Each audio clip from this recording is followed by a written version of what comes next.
Bienvenidos a un nuevo vídeo del curso de Fisiología Vegetal de la Universidad Autónoma Metropolitana Unida Lerma. Bien, en el último de los vídeos hacíamos una recapitulación de algunos de los detalles más relevantes en referencia a la pared celular, pero les comentaba que había otros suborgánulos celulares que también eran importantes cuando queríamos distinguir las células animales de las vegetales. El otro gran orgánulo que distingue, ¿sí?, a estas células es esta gran vacuola central, ¿sí? En el otro vídeo les insistía en que esta vacuola es tan importante que incluso su membrana recibe un nombre, porque no es una membrana normal y corriente, entendiendo que hay una gran cantidad de proteínas diferentes asociadas al transporte, integradas en ella misma, ¿sí?, que tienen como función poder incorporar sustancias desde el citoplasma o bien a través de sistemas de flujo emitirlas a otros compartimentos celulares donde pueden fungir con otro tipo de objetivo. ¿De acuerdo? Bien. Desde el punto de vista químico, la naturaleza de las sustancias que hay en el interior de la vacuola es muy diverso, ¿sí? Hay desde iones orgánicos, inorgánicos, aminoácidos, una multitud de sustancias. Y en este sentido quería incidir en uno de los aspectos de las células vegetales que quizás se me quedó en el tintero en el primer vídeo. Si recuerdan, el metabolismo, ¿sí?, se puede subdividir en dos grandes categorías, ¿sí? La parte del catabolismo, por el cual sustancias orgánicas son oxidadas hasta elementos mucho más pequeños, incluso mineralizar, es decir, hasta hacer inorgánica esta sustancia, ¿sí?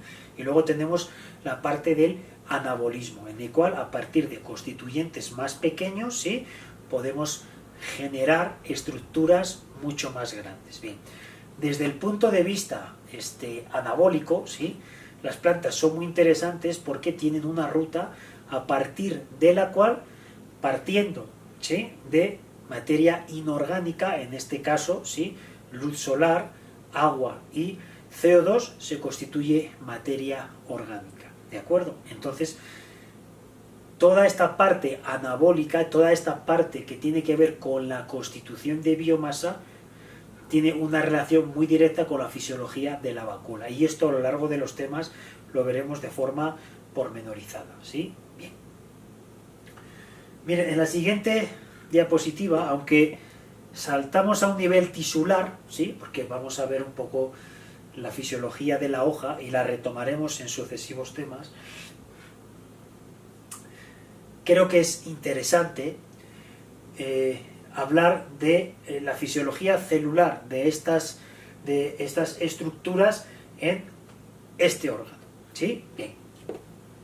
Miren, en este caso vemos una hoja, pero si la viéramos, ¿sí?, un corte desde el lado plano, ¿sí? Entonces, tenemos aquí células, ¿sí?, células vegetales, que están enfocadas desde el punto de vista fisiológico funcional a la captación de energía luminosa. Entonces, ¿qué elementos podemos identificar que son relevantes? Pues fíjense, por lo general, en todos los órganos de la planta, da igual si son aéreos o subterráneos, ¿sí?, tenemos cutículas o estructuras que son impermeables, ¿sí?, son impermeables.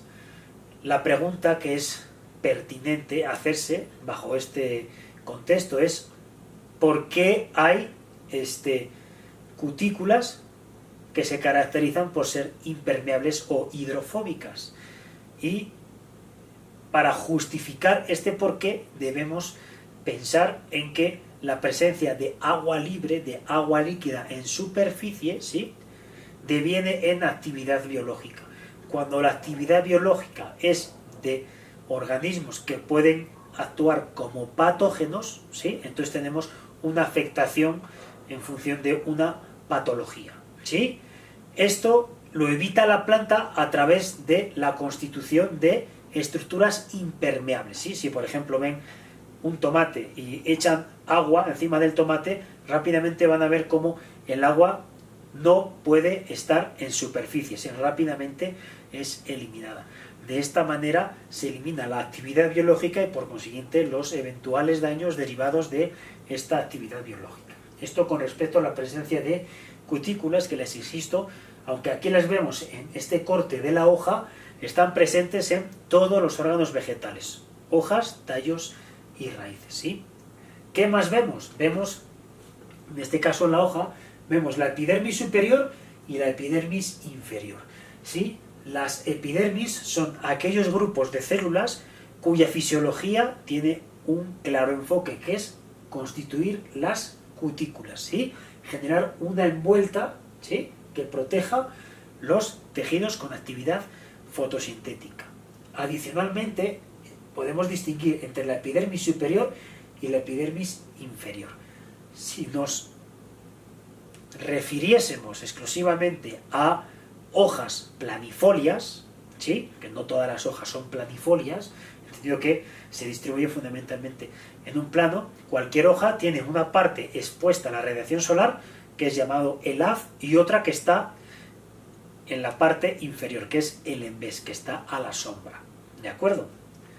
La parte superior, sí, es la que está expuesta a la luz, el haz, la parte inferior, la que está a la sombra. Particularmente en la cara inferior tenemos distribuidos entre este grupo de células destinadas a producir la cutícula la presencia de estructuras relacionadas con el intercambio gaseoso, al cual me referiré en sucesivos temas, que son los estomas. Bien. Si vamos al núcleo de los tejidos de la hoja, ¿sí?, vemos dos partes claramente diferenciadas, ¿sí?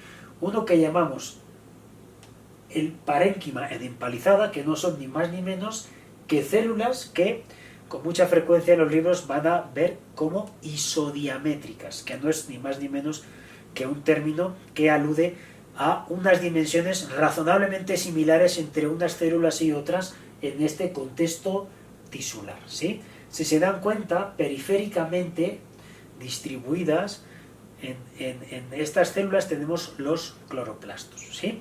Esta parte de la hoja es aquella que tiene mayor actividad fotosintética, tiene los mayores rendimientos de captación de energía luminosa y consiguientemente los mayores rendimientos en la constitución de materia orgánica, ¿sí?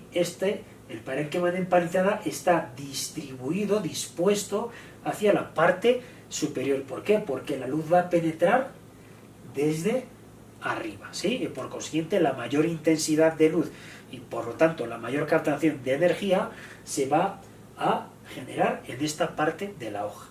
Justo por debajo, ¿sí?, tenemos lo que llamamos parénquima lagunar o lagunosa, a veces se lo encuentran también. ¿Por qué? Porque las células no se encuentran distribuidas de esta misma manera, ¿sí? Tenemos menor densidad de células por unidad de volumen y además tenemos espacios de aire saturados de humedad, ¿sí? Esta distribución de células es completamente relevante para posteriormente entender la fisiología de las plantas. Aunque hemos dado un salto un poco cualitativo desde la célula hasta el tejido, creo que es interesante porque en estas células tienen especial relevancia tanto cloroplastos como vacuola central y desde mi punto de vista enlaza razonablemente bien con la citología de la célula vegetal, ¿sí? Bien, no me voy a detener aquí porque es básicamente lo mismo que hemos estado viendo anteriormente y en el siguiente vídeo lo que veremos será algunas particularidades ahora sí de la pared celular, que es un elemento completamente imprescindible que sea entendido para posteriormente asimilar y contextualizar los procesos de la fisiología de los organismos vegetales, ¿sí? Entonces, en el próximo vídeo veremos la pared celular.